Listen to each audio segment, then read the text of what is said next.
guys, welcome back to AP Lang. This is your professional AP Lang teacher, Sarah. Today is another grammar lesson for sophisticated writing. We're going to be looking at the very basic unit of grammar, which is what? Sentences, right? How to form grammatically correct sentences. And in order to do that, we're going to be defining the little phrases of words as independent clauses and dependent clauses. And like always, we're going to be looking at the different kinds of errors when you're, trying to employ these cool little tips in your writing. So we're going to be looking at fragments and run-on sentences, what you should not write in your writing. Okay, let's take a look at a clause. We use that word a lot in the world of grammar, but I don't think anyone really clarifies it. We use it, subordinate clause, relative clause, etc. But here the real definition is that it's the part of a sentence that contains a subject and a predicate. Now you're looking at what does that mean? A predicate indicates what the subject does or is. Basically, it is everything that is not the subject. So basically, a noun sort of thing, and anything that comes after is a clause, like a phrase. So if we look at the sentence over here, after the day was over, we went out for a walk. So there are two different clauses technically. Clause 1 is the day was over, right? The subject or noun and whatever predicate that comes after. And the second clause is we went out for a walk. Again, another subject, noun with the predicate. And there are many different clauses, but the two clauses that we're looking at today are independent clauses and dependent clauses. You've probably heard of them also, but let's do a quick review regardless. It's always helpful to review, right? We're looking at the independent clause first. Independent means what? When we define someone as independent, it means you are on your own, you are self-sustainable, you are pretty much like on your own. I think that's the only way to put it. So the way to define an independent clause is that it's a complete sentence, including a subject and a verb, and therefore can stand alone as a complete thought. It does not need to depend on something else. It's complete on its own. So the two different elements of an independent clause is that there's a subject, right? There's a noun, and a predicate, usually a verb, right? And then that makes it a complete thought. So very simply, we've learned this in elementary school. She sighed, right? Subject, verb. Another longer sentence would be Harry studied in the library for his test. Complete thought, nothing's wrong. We know exactly what's happening. But look what I wrote here. Sometimes an independent clause can include a verb and an implied subject or an understood subject you to order a command. So this one is just on the side note. A command is something like read, clean your room, do your homework, right?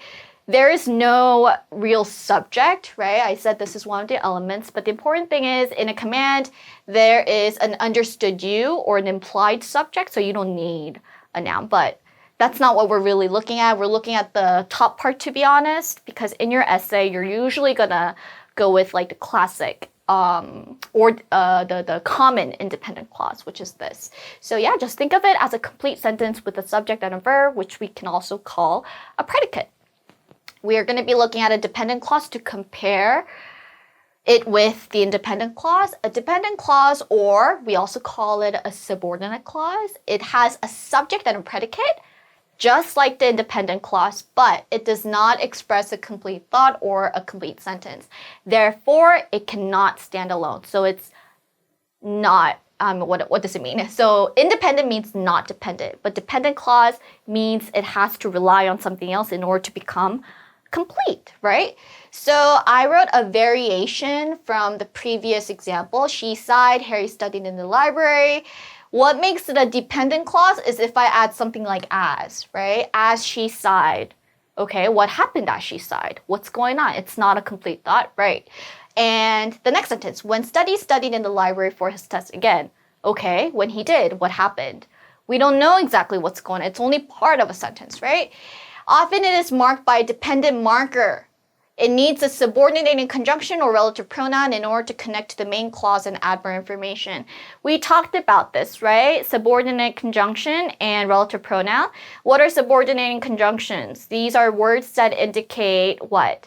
How, why, like a verb is happening, right? Relative pronoun are words like who, whose, which, when, where, right? So usually when I say dependent marker, I circled them just now. As, she, sighed, when, blah, blah, blah. So this would be a relative clause, to be honest, and as, she, sighed would be more of a subordinating clause because, like I said, it can also be called a subordinating clause. If any of this confuses you, just stick to the classic idea of independent clause being the so-called full sentence and dependent clause not being a full sentence. But if you have a problem with making that distinguishment, that is why I included this here. Review these words, what a subordinating conjunction is, what a relative pronoun is, so that you now, at least technically, in a formulaic way, know how to make a distinction. Okay, so now we're looking at the types of dependent clauses, okay? Because there are many different kinds, not just subordinate conjunctions, clauses that start with those, but again, very many. Number one, we have what's called noun clauses. They function as subjects or objects in a sentence. So again, it's dependent on the rest of the sentence, right? Here, it says what the decision will be remains to be seen. This is the verb, right? This whole thing is the subject. It seems like a complete thought, right? But if you really look at it, it's just a bunch of nouns or the subject. There's no real main verb here. What about an adverbial clause? It functions as adjectives to modify verbs, adjectives, or other adverbs. Let's just look at the example sentences. After the day was over, we went out for a walk. We went out for a walk after the day was over. So it's this part here. Again, we have the noun and we have like the predicate, but the thing is it starts with like an adverbial like indicator, right? We have again relative clause function as adjectives to modify nouns. We talked about this just now, right? The shoes that I like are for sale. We have we have like, it looks good, but the thing is we have the indicator of a relative pronoun. That's why it becomes a dependent clause. Okay, let's look at sentence errors now. At least we get the gist, hopefully, of what an independent clause is and what a dependent clause is. So it's hard sometimes when the sentences become very complicated. You seem like, I'm not gonna underestimate my students or high school students, but although you would perfectly get the idea of dependent and independent clauses, what can happen is that as you write, you can make errors. You can write run-ons or fragments. Usually that happens when you're in a rush or when you're just writing really long sentences and you kind of zone out. So again, in order to prevent that from happening, we're going to be looking at both the sentence fragments, run-on sentences, and of course, ways to correct them. That's always the important part, right? Not just noticing the errors, but also correcting the errors. Let's start with fragments. Sentence fragments are incomplete sentences that happen when you treat a dependent clause as a complete sentence. When you write a dependent clause and you think that it's a complete sentence and then you don't do anything with it. That's what a fragment is. There are generally 5 types of sentence fragments. Okay, we're gonna go over all 5, and we may start with the first type. It's when you don't have the main verb. Okay, there's only the noun and the subordinating clause. So one example is Tracy after winning the competition. What happened? Because we have the word winning, right? But that's not the main verb though. That's just part of a clause, it needs an actual main verb. So what I did was, after this whole thing, I simply added, well, this is the subject, right? Tracy celebrated, right? This is the actual verb. What about the second type? Only noun and the prepositional phrase. We had the subordinate clause. What is a prepositional phrase? Preposition plus noun, right? So the error would be, the wrong version is bookshelves against the wall. This is the preposition, right? Again, where is the main verb? It's missing. Let's add. Bookshelves against the wall are full. This shows like a state of being. It becomes a complete thought. There's another case when there's only the noun and the relative clause, which, that, who, when, where, etc., right? Ola, who won the prize for 8 years in a row. We have the who, right, and the who won. But where is the main verb? Again, it's missing. Let's keep the entire relative clause and add took a photograph with the mayor. Perfect, right?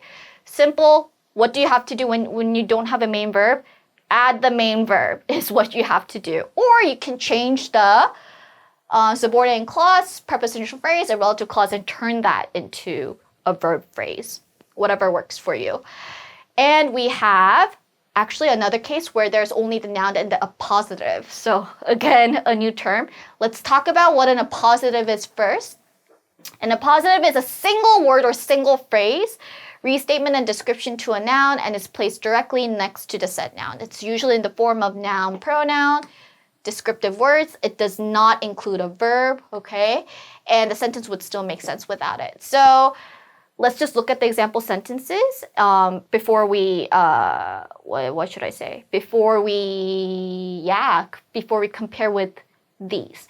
These three things we learned before, so that's why I'm not too worried. But a positive is a new thing. So let's take a look at the only noun and positive, so no main verb, right? We're still under the no main verb rule. Santa Claus, the jolly man in the red suit. This is not any of the subordinate clause, prepositional phrase, relative clause. Why? It's missing these words, after, against, to. It's just what? A single word or single phrase restatement of a noun, right? The jolly man in the red suit is clearly referring to Santa Claus, and the way I edited it is I added the main verb. Santa Claus forgot to bring me presents, right?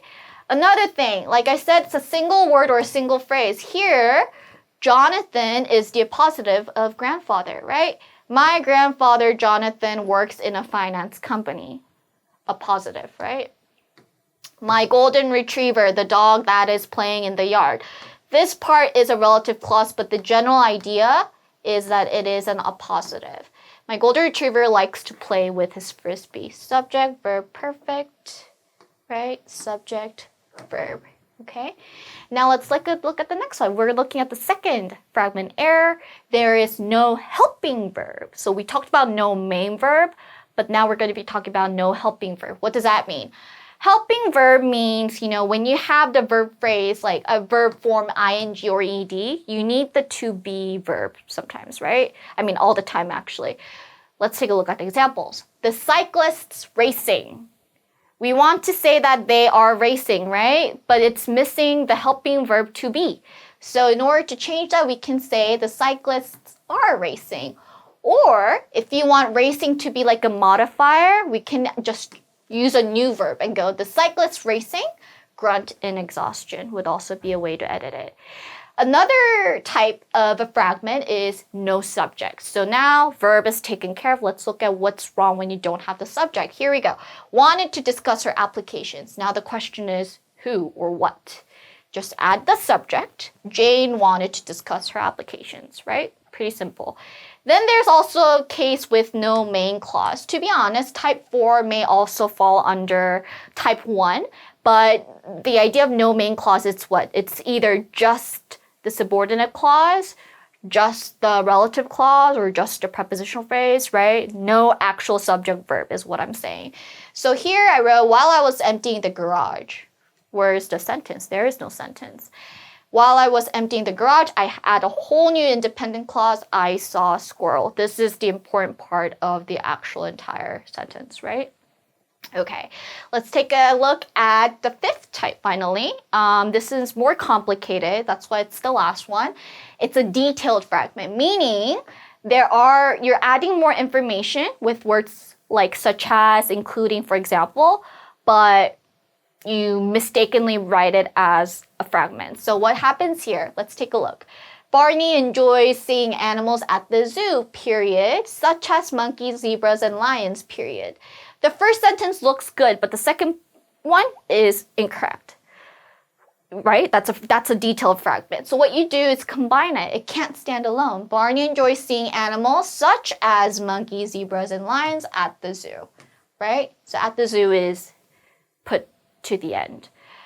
Okay, let's take a look at run-on sentences, right? Run-on sentences, it's kind of like the opposite of fragments. Still a sentence error, but run-on sentences are incorrectly joined sentences that run together because they are not separated by correct punctuation. Meaning, there's more than one independent clause within a sentence.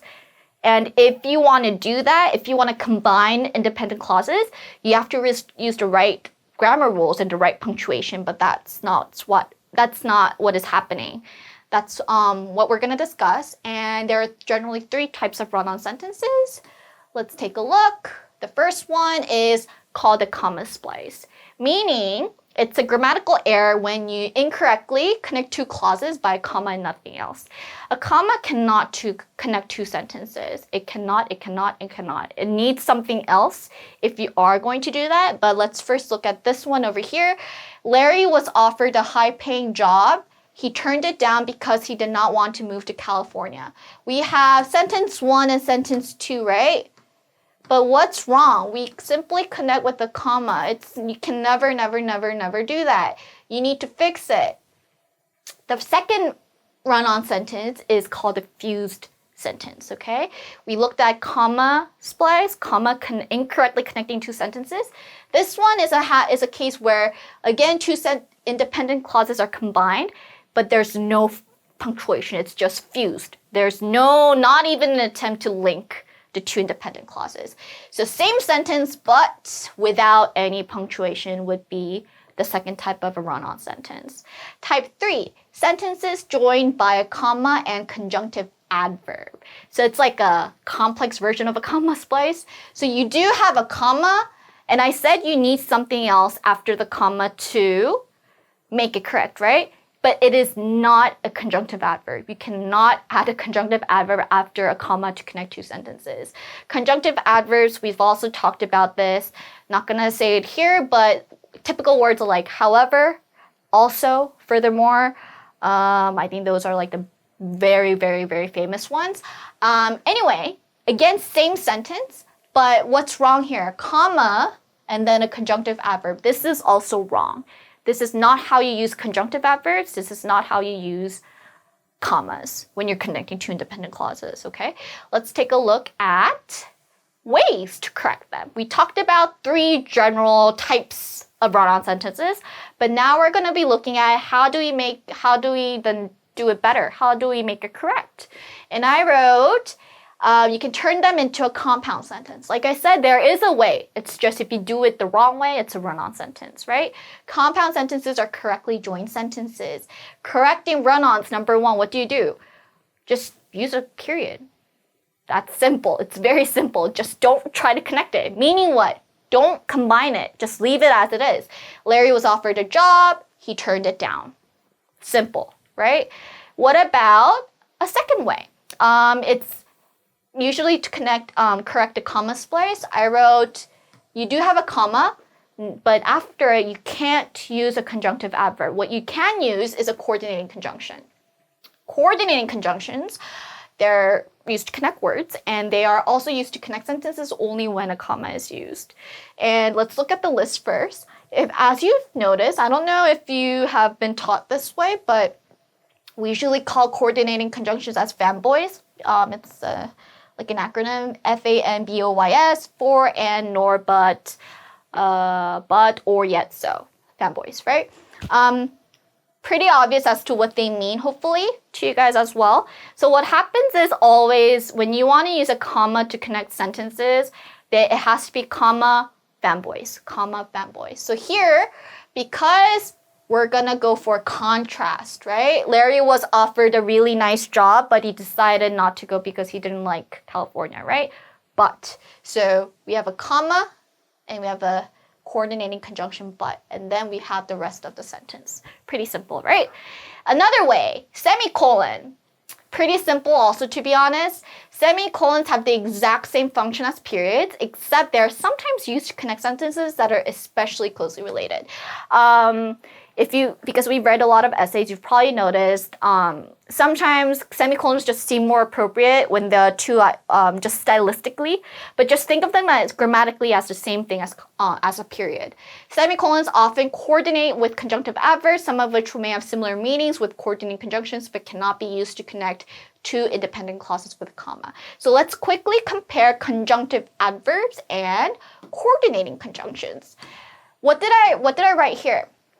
they might have similar meaning, but their grammatical function is very, very, very different. So conjunctive adverb, however, versus coordinating conjunction, but. They both mean contrast, but they're used totally differently, grammatically when you're writing it down, right? So comma, fanboys allowed, but comma, but is allowed, but comma, however, when you're connecting sentences, that doesn't work. So meaning might work, but grammatically, no, is the idea. So when you're using a semicolon then, can you use a coordinating conjunction?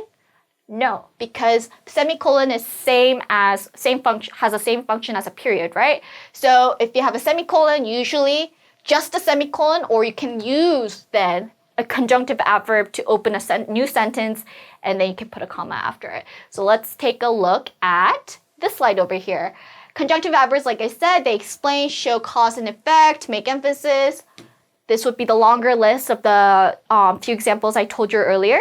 Let's go straight into the example sentence. Larry was offered a high-paying job, semicolon, conjunctive adverb, comma, he. Okay, now that you're looking at the example sentence, hopefully it makes more sense to you. Just now we looked at job, comma, but he. But now we're separating with the semicolon, however, comma, he. Or you can replace this with a period altogether. Except not use a semicolon, that's also fine.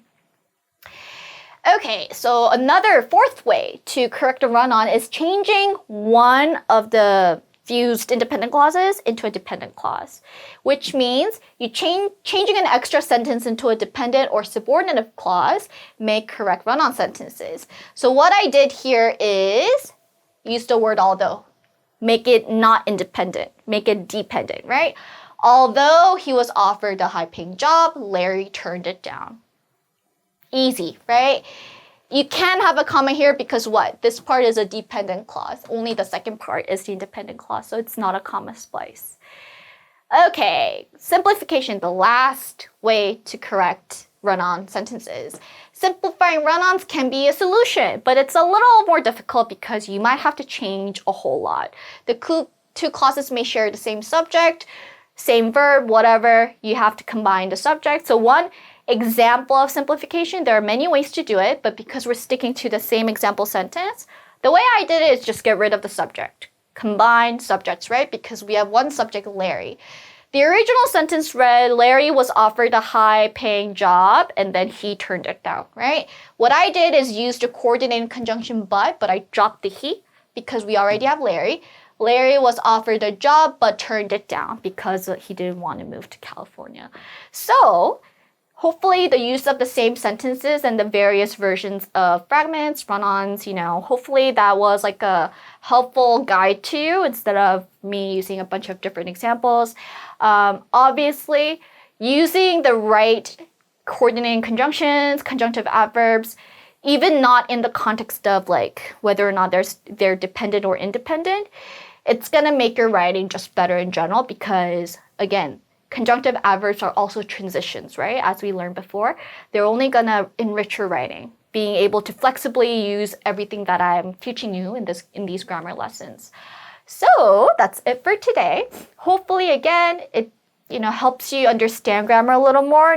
Hopefully it makes you a better editor when you're proofreading your own essay. And that's it. I will see you next time.